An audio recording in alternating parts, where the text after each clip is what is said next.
Thank you for tuning in to Conversations for College Success.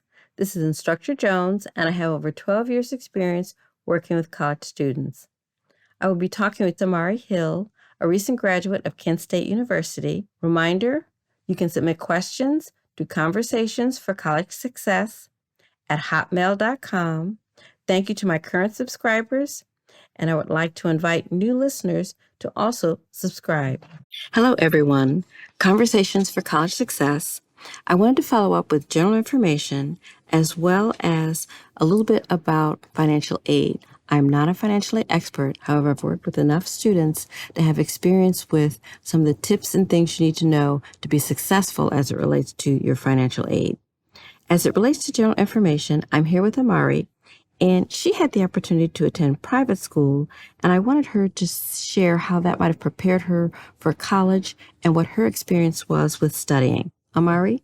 So when I was in high school, to study, we had to do it as a requirement for class. So our teachers would look at our notes to see if we properly did notes correctly. So it wasn't a thing of they put it in our hands. We had to do it for a grade. So that really helped me prepare for college. So when I took notes, it was almost automatic just because I had to do it all the time, as well as doing flashcards and other things of that nature.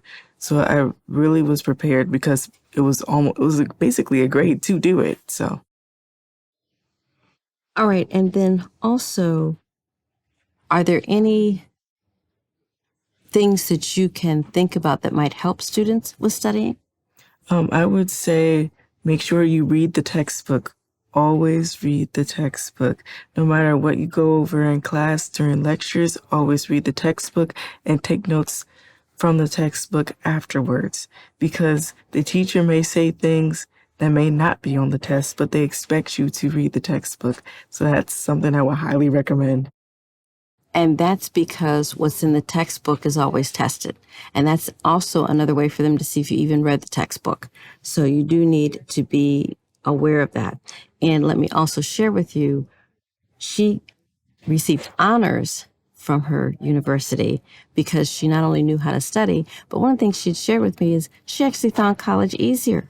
Isn't that surprising? Do you want to talk a little bit more about that? Yeah, I found college easier, I would say, because of private school, but also too because I had study methods and I enjoyed my major.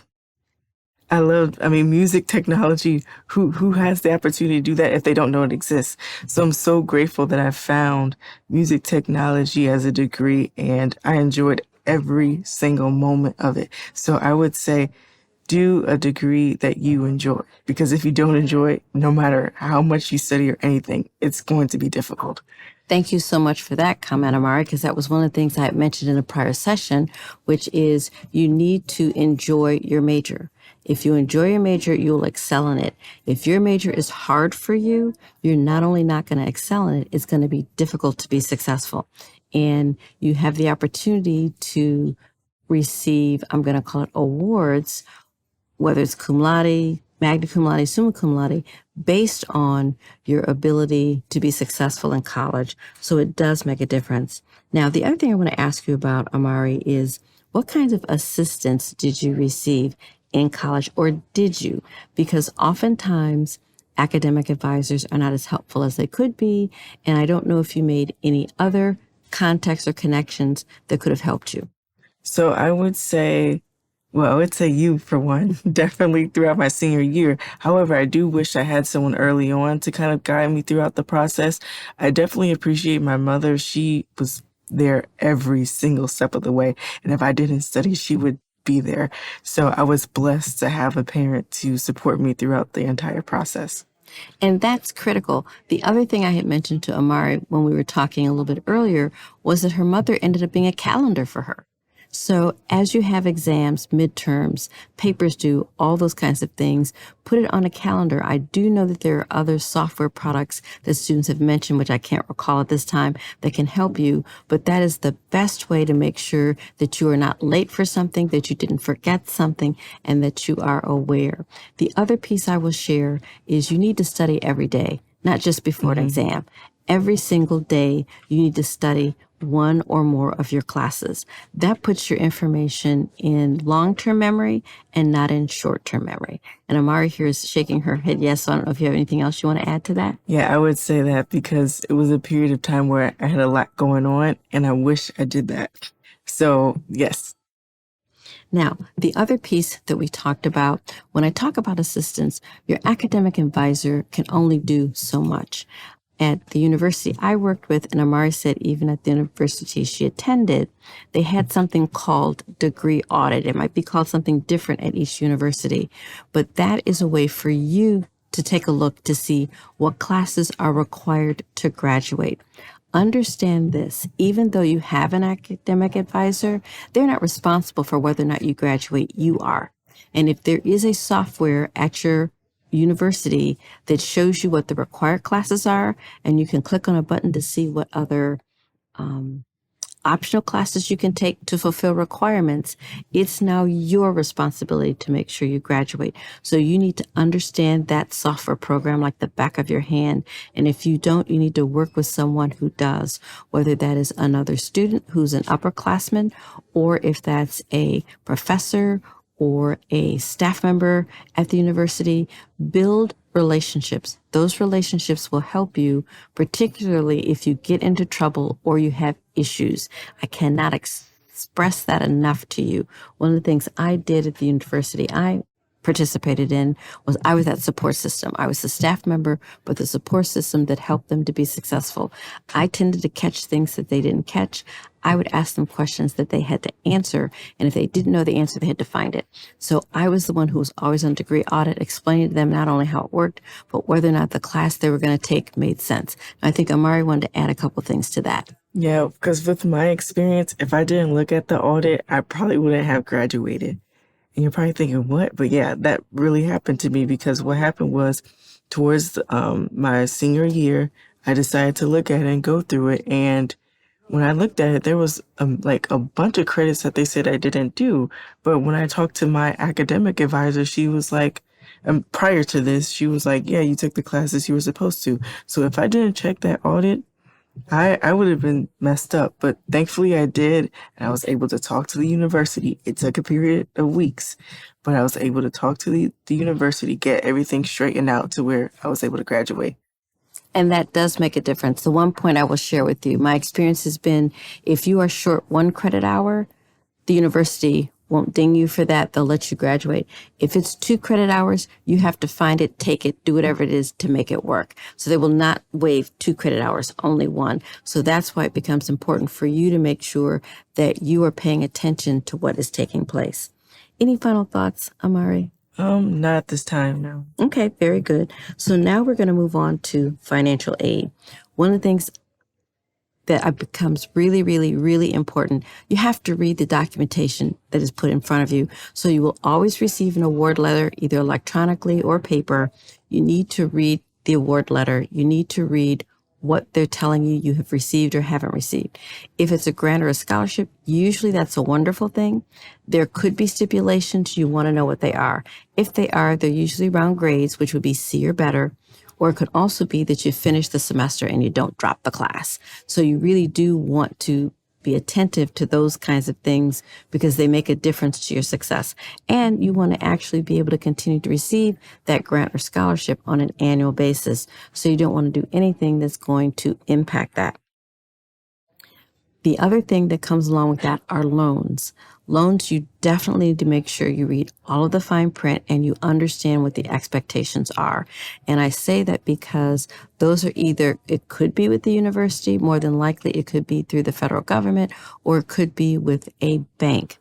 Whoever you have a loan with, you have to understand their terms and what that means. You cannot just sign off on something and assume everything is okay, because if everything is not okay, you're on the hook for whatever you signed. So if you don't understand whatever document they put in front of you and your financial aid person cannot explain it to you in a way that makes sense, you need to take it home and let your parent or some other adult read that so they can explain it to you. Another example along that line is sometimes they have requirements where you're expected to pay monthly. Make sure that the amount that they want you to pay monthly is not more than you can afford. If they want you to pay $200 a month and you don't make $200 a month, you can't pay $200 a month. And although that sounds simple, students have signed for more than they could afford. And I know that because I've been the one who had to help them get out of it and put something in place that they could afford. Not everybody has someone like me at their university who can help them. So it's your responsibility to do that. So what happens? Once you've left high school, you're now an adult. That has far more responsibility than most of you have any idea of. So even though we like to act like we're an adult, make sure an adult has reviewed what you're about to do or what you're about to sign so that if there's anything that you've missed because you don't have experience with that and they do, you don't miss that. Now, one of the things that I want to chat briefly with Amari about is I believe she had the opportunity to have scholarships. And I would be curious as to if she thinks that's because of the grades that she brought when she entered the university. I would say it's probably the grades I brought into the university because a lot of the scholarships that I did were you had to have a certain GPA. So, yes. So if you're entering college for the first time, your GPA matters. If you're already in college and you've not gotten, let's say, some of the scholarships or awards that you think you should, check your GPA. And it's your cumulative GPA, not your semester GPA, that counts. So one of the reasons I mentioned before, as a freshman, you don't want to take higher level classes, that can impact your GPA. So what you always want to do starting out is take classes that align with the level that you're in college. Freshman 100 level, sophomore 200 level. That can impact and increase your GPA, which can then make you eligible for more scholarships moving forward. One of the other things I should mention, there are on occasion honors colleges within the universities. And those are programs where students that have a 3.5 or above automatically can get their tuition paid for. That's something that you can aspire to as you're entering college. And even if you're a sophomore, if you've hit junior status and you don't already have a 3.5 GPA, you're not going to be able to enter. You can enter as a freshman, you can enter as a junior, but in both situations, you need a 3.5 or above to do that. So those are things that you need to be aware of. So something to also work towards and look to help you to be successful. The other thing I want to share as it relates to financial aid, there's also a program called Work Study. That would be a part of your award letter. So you can get scholarships, you can get grants, you can get loans, you can get Work Study. Work Study means you need to find a position on campus. There are advantages to that. One of the advantages is the fact that you now don't have to leave campus. You can go to your classes, work on campus, stay on campus, do some studying, do whatever you need to do without the running around, getting to your car, going someplace else to work, particularly if you can work in your major on campus. That could be your first exposure to working in your field and possibly getting introduced to employers or getting introduced to professors that you'll have along the way. There are advantages to that. Having said that, the next step you want to do after no more than 2 years on campus is now you want to go external and have an internship. And that means you need to apply for a position in your field. The earlier, the better. Can you do it after your freshman year? Absolutely. Can you wait until after your sophomore year? Yes. But you really shouldn't wait until your junior and senior year. You should have ideally 4 experiences with internships, but a minimum of 1, which means between your junior and senior year. If on your senior year you haven't done anything, it's called an externship because it's after you've graduated. I still encourage you to do that. Not only do you meet people in your field and your major, more importantly, you get to know the acronyms, the terminology, and how people interact during that time frame. I'm pretty sure Amari had an opportunity to do a conference, but also a internship. Would you talk a little bit about those, Amari? So the internship that I did my junior year, I did radio for a period of time. With radio, I worked a lot with audio. And then during my senior year, I did an apprenticeship where I was able to learn more about both TV and radio. So those are the main things that even helped me to get the job that I got now. So I would definitely recommend doing internships, apprenticeships, or I would even also recommend that depending on your major, try to get a job. With my school, we had an actual station to where I could work there. And I was also able to do the ESPN games at my school, which when any job sees ESPN, they're going to be impressed. So if you have the opportunity to work, do an internship or anything like that, I would highly recommend to do it while you're in college. Thank you so much, Amari, because I absolutely agree. That experience can make the difference for a couple of reasons. One, as she mentioned, having that information on your resume is impactful. It shows that you took the extra step to do that. The other piece, though, what if you don't like what you're doing? You won't know that if you haven't had an experience in your field. That is just as important and critical to your success. And I say that because there may be classes that you're having difficulty with that are required to complete your major. In particular, for engineering majors, math is critical. If you're not good in math, you hate math, whatever it is, you're not going to be a full-fledged engineer. You might be an engineering tech. In the College of Business, if you wanted to be an accountant or finance, but again, numbers are not your thing, you can still look at marketing, HR, or business law. So there are other opportunities within each major. It's best if you find it out while you're in college instead of finding it out upon graduation. Well, thank you so much for your time. Thank you so much, Amari.